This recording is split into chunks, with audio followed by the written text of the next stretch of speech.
So we're back with the Kia K5 today. So this is going to be a quick review because I've already reviewed the K5 in its most base trim. This is not its most base trim. This is the GT line, not the GT line, because you know everyone's got to have a line now. BMW and Mercedes and Hyundai and everybody has to have a line now. But you know what? Truth be told, I really like this one.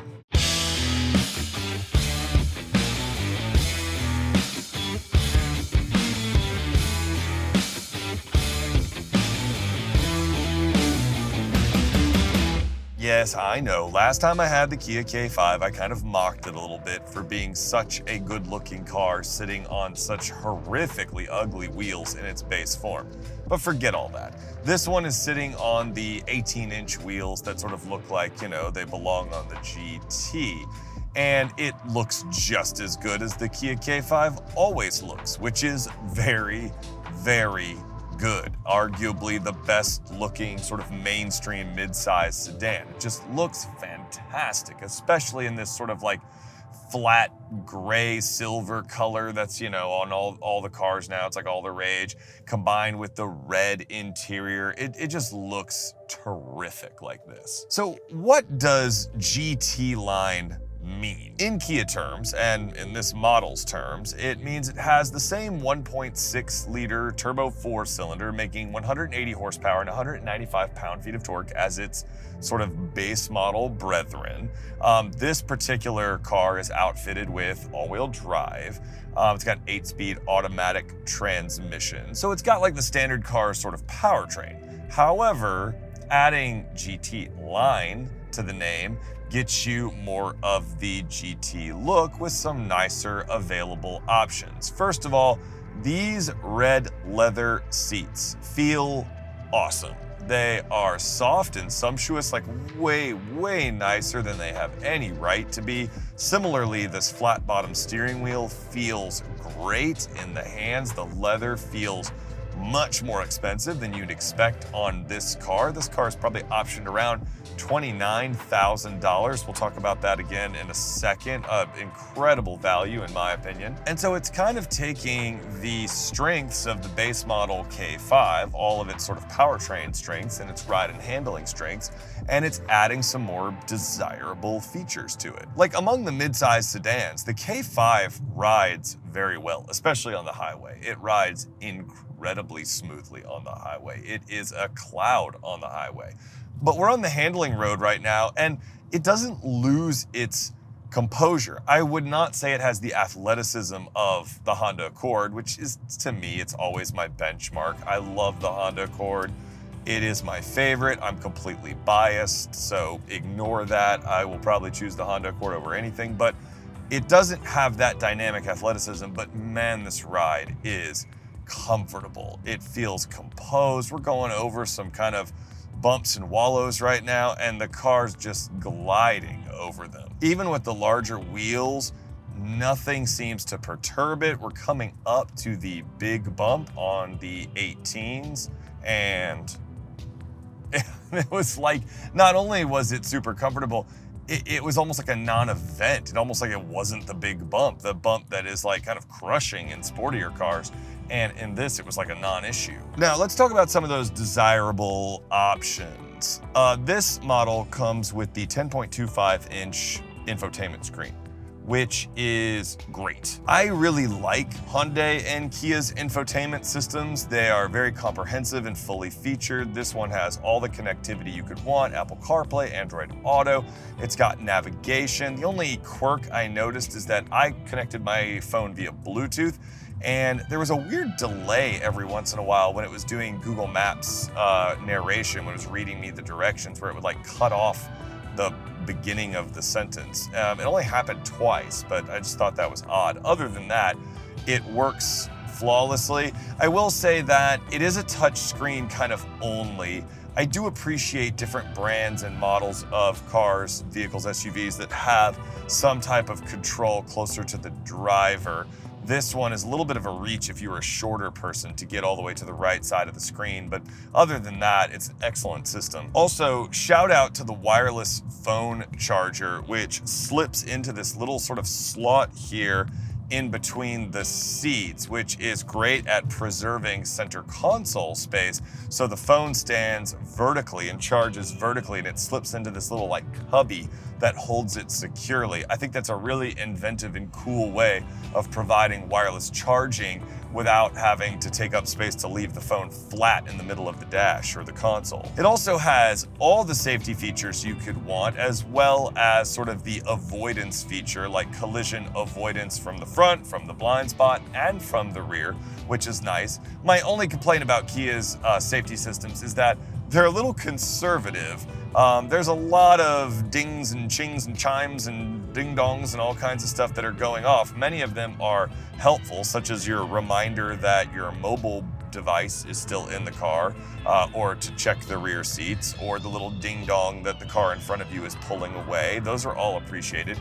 But I noticed on highway driving, we drove down to Atlanta to go to the World of Coke to kind of celebrate the end of summer, because we teachers had to go back to school. I noticed that it's pretty conservative on the blind spot monitoring. If there's anything even remotely close to your blind spot, you're gonna hear about it.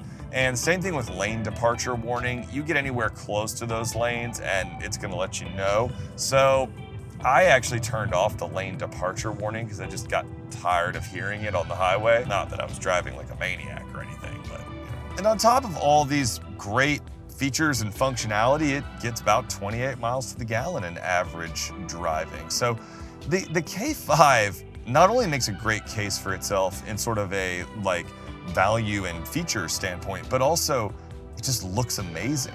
And if you want to know why Kia is winning right now, that's why they're winning. Because they're making dynamically satisfying, not necessarily sporty all the time, but dynamically satisfying cars, excellent ride quality, good features and amenities for the price, in a exterior wrapper that looks as good or better than anything else in every single segment. The other thing about the K5 that I don't think I fully appreciated last time I had it was we drove down, like I said, to Atlanta, and we put all four of us in the car. I'm 6'6", Mrs. Jax is 5'9", sitting behind me was Hallie at 5'5", sitting behind Mrs. Jax was Ella at 6'1". Yeah, she's 6'1". The girls were perfectly happy. In fact, they even commented they had plenty of space. They at first complained, they're like, oh, we're taking that, but it's so small, you know, because it's a car and we drive SUVs all the time. And then they got in, they're like, oh, I got tons of room. I'm great. So for a tallish family, this midsize sedan is perfect. And it has a huge trunk on top of all that. See, check it out. Check this picture out. Sam's Club run. No problem for the K5. Now, what about sort of dynamically driving it? Ooh, new Corvette. Haven't tested one of those yet. When you're behind the wheel of the K5, the steering is fine. It's perfectly accurate. It actually is pretty quick off center, which is surprising and appreciated. There's not really any feel. I actually drove the car in regular sort of comfort mode most of the time. Sport mode makes it better. It's a very subtle improvement. I like what Kia's done there. I think they have the levels nicely laid out, and they're not trying to pretend that the K5 is some type of like ultra sports sedan or something, especially in GT line trim. One of the things that I commented on when I had the base model K5 is that the transmission, the 8-speed automatic, is very nicely tuned for the engine's power band. It kind of shuffles through the first couple gears quickly to get you up to speed and sort of makes the engine feel more powerful than it actually is. I mean, it's not powerful, but it feels like it's got more get up and go than you would think. It's only when you're at speed and maybe you try to like kind of punch it past somebody that you remember it's not very powerful. But when you're getting up to speed from a stop, I have nothing to complain about in terms of acceleration. It's perfectly adequate for the class. Likewise, throttle and brake calibration are quite good. I kind of say calibration, whatever. Especially the throttle pedal, it dials in just the right amount of go. The brakes have a little bit of bite. They're not too soft and squishy. They don't jerk you to a stop at the end of your deceleration. Like, it just feels like a very competent car dynamically. and I appreciate that. Not everything has to be super sporty, but it never ever feels out of sorts. It feels comfortable and confident, and I like that a lot. Now, it can't all be good, right? I mean, if you can't tell, I really like this car. I really like it a lot. I think it looks the business. I think it's giving you a lot of value for the money. I think 29 is 100% reasonable asking price. One thing I said about the base model was it's not giving you much, and because of that, because the compact class is not so compact anymore, something like a loaded up Nissan Sentra, or definitely the new Honda Civic, which looks great, I'll be testing soon, you might choose one of those and sacrifice a little bit of space for way more features for the similar price. Because the K5, other than its exterior styling, when it's kind of stripped down to the bare bones, it's not giving you a whole lot, and the interior is pretty plasticky. That being said, this interior is better. The seats feel awesome. The center console armrest feels plush and expensive. Door armrests, great, feel plush and expensive. There is some hard plastic here and there. The most egregious offense is this door card right here. Look at this fake stitching line. I'll put a picture up of it, this fake stitching line. It's just rock hard plastic. That is literally a fake stitching line molded into rock hard plastic. You're not fooling anyone, Kia. It's the stupidest thing I've ever seen. Maybe not ever, but it's pretty up there. That's idiotic. Other than that, the interior is well built. It feels well screwed together. I got no complaints. Panoramic sunroof, greatly appreciated. But I do think the materials quality is just a tiny step below something like a Honda Accord. However, I'm okay with that because I think 29 is an acceptable asking price for this interior, especially because of how good the seats look and feel and the touch points look and feel. On a totally side random note, when I did the last review, I had a couple people comment on YouTube and on Instagram when they saw the pictures, how much they didn't like the gear shift. What are your thoughts on the gear shift? I'm curious, because I don't really mind it, sort of like a T-handle kind of thing. Apparently some people felt kind of strongly about it and really didn't like it, so So, quick review summary. Should you buy a Kia K5 GT line trim? Yeah, I mean, you really should. If you're in the market for a midsize sedan and you've got value on your mind, but you don't want to drive a bargain basement kind of no frills, no options car, 100% check out this car. Spec'd exactly like this, because I love the paint, I love the black accents, I love the red seats. I really love everything about it. And if I wasn't such a gosh darn Honda fanboy and had to pick, I'd probably buy one of these myself. So guys, I hope you enjoyed this quick review on the Kia K5. I hope you found it informative. Comment down below, would you pick a K5 or a Honda Accord? And double comment down below, what do you think of this gear shift lever?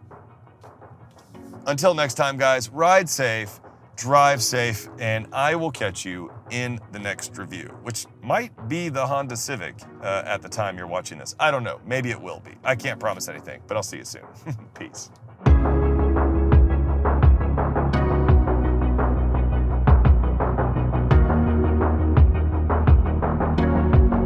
Kids on bikes, don't run them over. At least not on camera. Just kidding. For legal reasons. Maybe midday is the time to film. Well, that's a little washed out. I don't know. We shall see. So we are